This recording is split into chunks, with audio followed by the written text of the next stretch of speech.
Guys ये काफ़ी ज़्यादा टाइम हो गया है और आप देख सकते हैं मेरे ऊपर कितना बर्फ़ है। जाके मेरा जो पीठ है ना उसने जवाब दे दिया है। तो जी अब होगी यहाँ पे हमारी बाइक की एंट्री।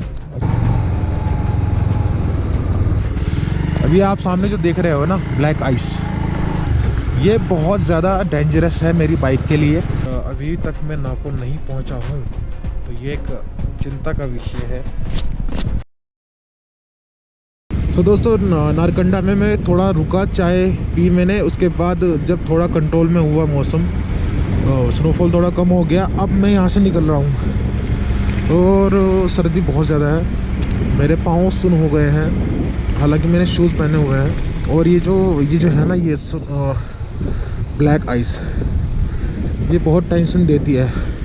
तो मुझे क्या करना पड़ेगा, अब मुझे वाइज़र ऊपर करना पड़ेगा क्योंकि मेरे हेलमेट के वाइज़र में फॉग आ रही है बहुत ज़्यादा। तो मुझे, और गोप्रो भी यहीं पे लगा हुआ है, तो मुझे वाइज़र ऊपर करना पड़ेगा। इट मीन्स मुझे अपना गोप्रो यहाँ से निकालना पड़ेगा और आगे लगाता हूँ यहाँ पे इस जगह। तो थोड़े से सिनेरियो आपको दिखाता हूँ, उसके बाद आगे चलेंगे। तो मैंने अभी अपना वाइज़र ऊपर कर लिया है और अब गाइस मुझे थोड़ा तेज़ चलना पड़ेगा क्योंकि मैंने पिछला 35 किलोमीटर 1.5 घंटे में किया है। तो मुझे तो यार बहुत टाइम लग जाएगा ऐसे, तो मैं जल्दी जल्दी निकलता हूँ। और बस देखिए आप सिनेरियो।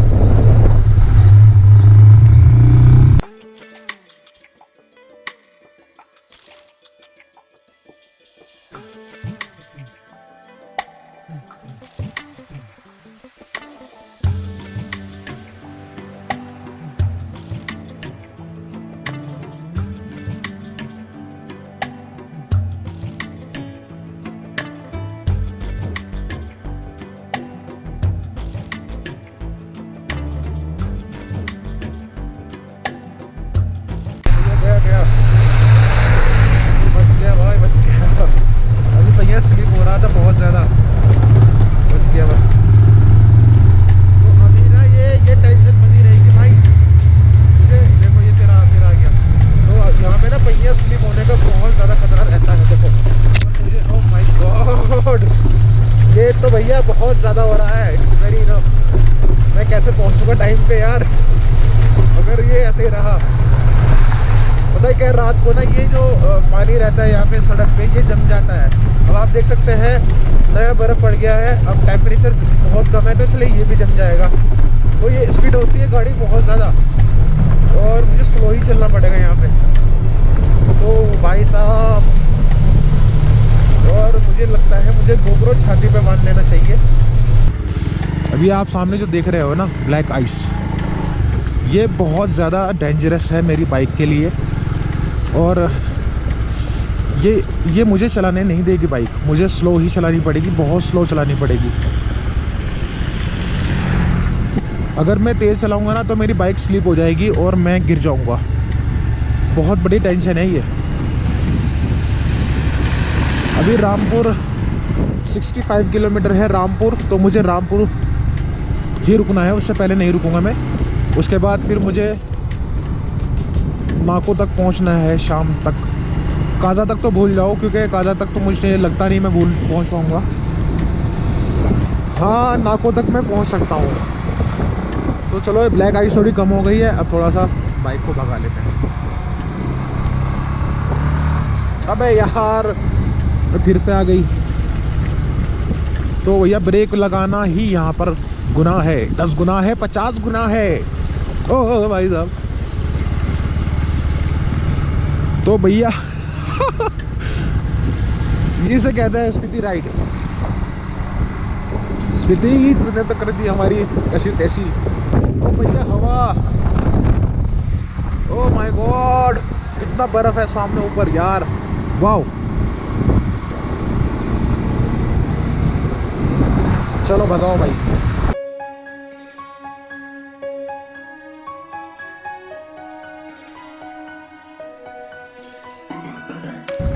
क्योंकि अगर मैंने तेज़ कर लिया तो मेरी बाइक 10 मीटर तक घिसती हुई जाएगी और मुझे गिरना नहीं है, मुझे गिरना नहीं है इंशाल्लाह।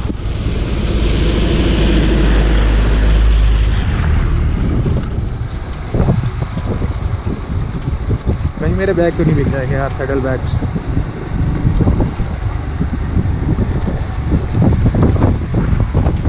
ये कुछ 8-10 किलोमीटर का है। ओ माय गॉड, अभी हो गया था काम, हो गया था काम अभी। ये रहेगा बहुत ज़्यादा इंटरेस्टिंग, ये वाला पार्ट। इसमें फट रही है अपनी बहुत ज़्यादा, क्योंकि मुझे टेंशन उसकी नहीं है, मुझे टेंशन है मेरी बाइक की। मुझे बाइक गिरानी नहीं है, मैं इसकी बहुत प्यार करता हूँ अपनी बाइक से। लेकिन देखो, अगर किस्मत में लिखा हो तो उसको टाला भी नहीं जा सकता। और ऐसे में मैं तो नहीं कम से कम गिरना चाहूँगा जिसमें मेरे कपड़े भी गीले हो जाए और अल्लाह ना करे मुझे चोट भी लग जाए। तो इसलिए मैं गिरने से ज़्यादा बचने की कोशिश करूँगा। फिर से आ गया, कोई नहीं। ये जो 8 किलोमीटर का है मैं इसको स्लो ही करूँगा, मैं जल्दबाजी नहीं करूँगा। भले ही मुझे एक दिन ज़्यादा स्टे करना पड़े, नो प्रॉब्लम, बट मैं रिस्क नहीं लूँगा।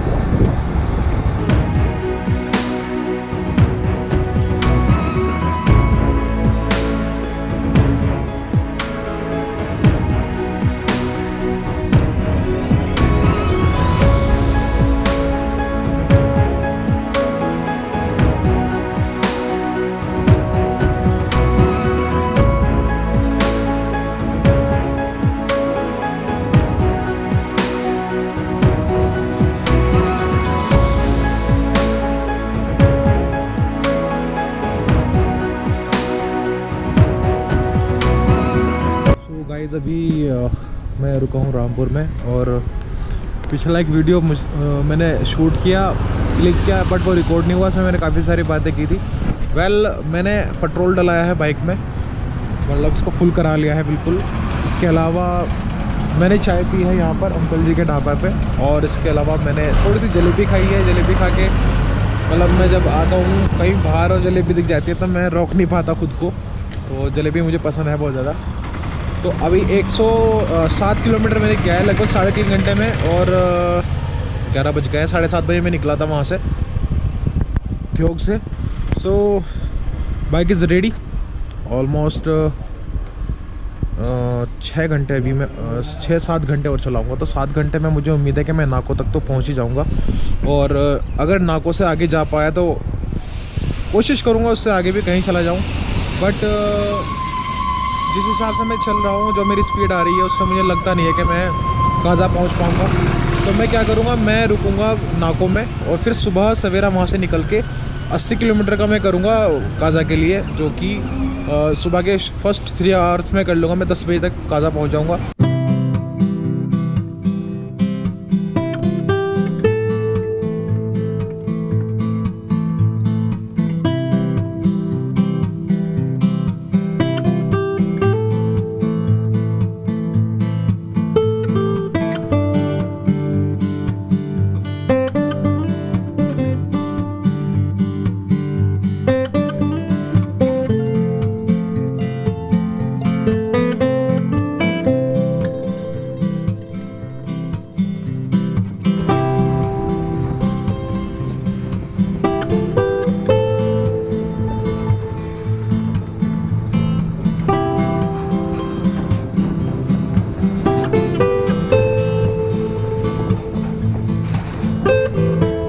बार बार गंदा रोड आ रहा है, बार बार बहुत ज़्यादा। अभी एक छोटा सा पैच आया था अच्छे रोड का, हालांकि टापरी के बाद काफ़ी ज़्यादा लंबा रोड था, अच्छा था, बढ़िया, जो कि मैंने लगभग 15 किलोमीटर बहुत जल्दी से कवर कर लिया। लेकिन उसके बाद से अभी पीछे रोड माइनिंग हो रही थी, माइनिंग का काम चल रहा था, वहाँ पे रोड जाम किया हुआ था। 10-15 मिनट वहाँ पे लगे। फाइनली अभी आ रहा है पैच। अब देखते हैं कितनी दूर तक रहेगा ये वाला, वरना फिर से दोबारा से ख़राब वाला आ जाएगा। ऐसा ही हो रहा है, कई बार हो गया सब। तो अभी मैं टापरी से लगभग 20 किलोमीटर आगे पहुंच चुका हूं, और मैं थोड़ा सा रुक के चल रहा हूं क्योंकि मैं थक गया था, मेरी पीठ दुखने लगी थी। तो फिर मैंने रुकने के बाद घर पे बात की है, और थैंक्स टू जियो के यहाँ पे नेटवर्क मिल रहे हैं जियो के, और हमारा इंटरनेट भी बढ़िया चल रहा है, और इसके अलावा वॉइस कॉलिंग भी बहुत अच्छी हो रही है, मज़े से बिल्कुल। तो अभी मैं क्या करूँगा, मैं यहाँ पर एक चाय पीऊँगा, चाय पीने के बाद फिर मैं निकलूँगा आगे और सीधा बस फिर मुझे रुकना है नाको, और नाको ही हमारी डेस्टिनी है आज की। तो अभी यहाँ पे लेता हूँ एक गर्मा गर्म चाय। चलो भाई पका दो चाय। एक चाय। उफ। तो यह चाय बनेगी, तब तक हम यहाँ पे नज़ारे देख लेते हैं। और वहाँ पे सामने आप देख सकते हैं बर्फ़ की लबालब पहाड़ियाँ। नारकंडा से उतरने के बाद मैंने देखा कि जितना मैं नीचे जा रहा था बर्फ़ उतना ख़त्म हो रहा था। हालांकि आपने देखा नारकंडा में क्या हाल था बर्फ़ का, है ना। अब वापस से अब चढ़ाई करेंगे और नाको तक पहुँचते काफ़ी ज़्यादा हाइट पे पहुँच जाएंगे। तो देखते हैं वहाँ पे बर्फ़ की क्या कंडीशन रहती है। चाय पियेंगे यहाँ से, फिर निकलेंगे। भाई साहब बड़ा ही ख़तरनाक लग रहा है देख के। काफ़ी ज़्यादा डीप है और पानी भी बहुत ज़्यादा है। Oh my God. तो काफ़ी हेक्टिक रहा इसका अब तक का सफ़र। अभी चाय पी मिलेगी तो थोड़ा सुकून मिलेगा, और बस चाय पीकर मुझे बहुत जल्दी भागना पड़ेगा क्योंकि काफ़ी ज़्यादा टाइम वेस्ट हो गया है। तो कल्पा से कुछ आगे हूँ मैं अभी, और यहाँ पर भी आप देख सकते हैं माइनिंग का काम चल रहा है। तो लगभग पिछले 15 मिनट से रुके हुए हैं। तो अब देखते हैं यहाँ पे, वैसे तो शायद खुल ही जाएगा अब 2 मिनट के बाद, फिर हम आगे निकलेंगे। तो उम्मीद है कि मैं ताबो तक पहुँच जाऊँगा, जैसा कि इन्होंने अंकल ने मुझे बताया कि 3 घंटे में आप यहाँ से ताबो पहुँच जाओगे। तो देखते हैं, अब डिपेंड करता है आगे रोड कंडीशन कैसी मिलती है। चलो निकलते हैं यहाँ से।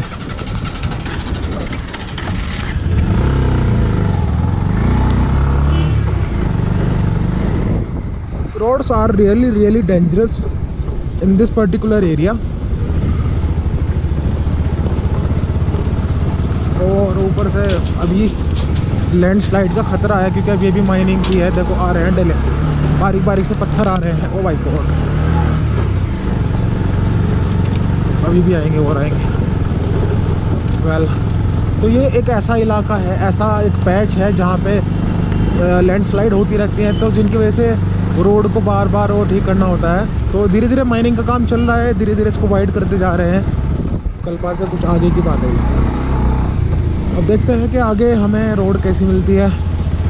अगर रोड अच्छा हो गया तो फिर तो हम पहुंच जाएंगे ताबो तक, नहीं तो नाको से ही सफ़र करना पड़ेगा।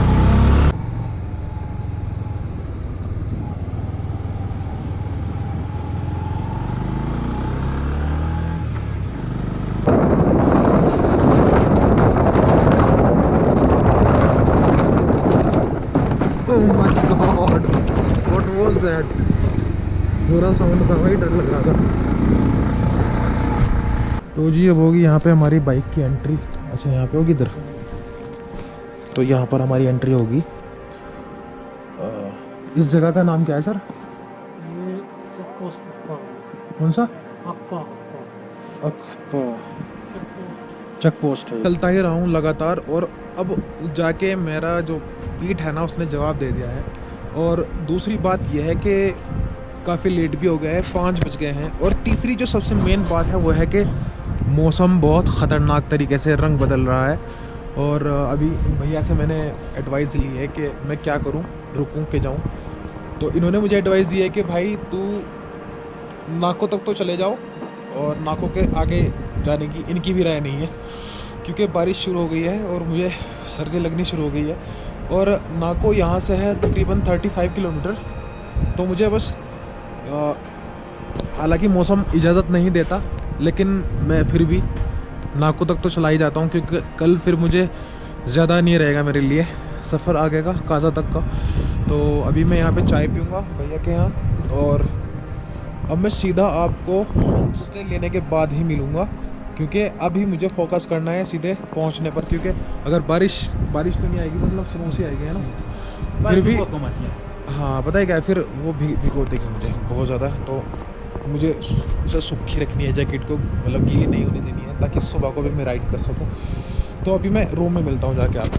गाइज़ ये काफ़ी ज़्यादा टाइम हो गया है और आप देख सकते हैं मेरे ऊपर कितना बर्फ़ है। और अभी तक मैं नाको नहीं पहुंचा हूं, तो ये एक चिंता का विषय है। मैं सोच रहा था रिकॉर्ड ना करूं, लेकिन अब मुझे रिकॉर्ड करना पड़ेगा आपके लिए। आपका भाई कितने ज़्यादा रिस्क में बाइक चला रहा है।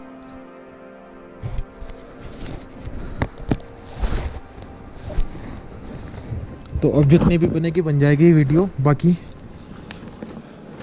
जो है ओह माय गॉड, बाइक ताकत नहीं लगा रही है। ऑफ रोड है, स्नोफॉल है, सब कुछ हो रहा है भाई। और मैं सोच रहा था कि अब बस नाकों में जाके, होटल में जाके या रूम वगैरह लेके ही आपसे मिलूँगा, लेकिन पिछले लगभग 40 मिनट से मैं इसी तरह चला रहा हूँ, ऑफ रोड और स्नोफॉल अभी तो थोड़ा कम हो गया है, थोड़ा सा पीछे बहुत ज़्यादा था। इवन विजिबिलिटी भी बहुत कम हो गई थी, तो बहुत कम विजिबिलिटी थी उस टाइम पे। और इसी के साथ थोड़ा सा रोड आया है, बीच बीच में आ रहा है, लेकिन ऑफ रोड बहुत ज़्यादा है।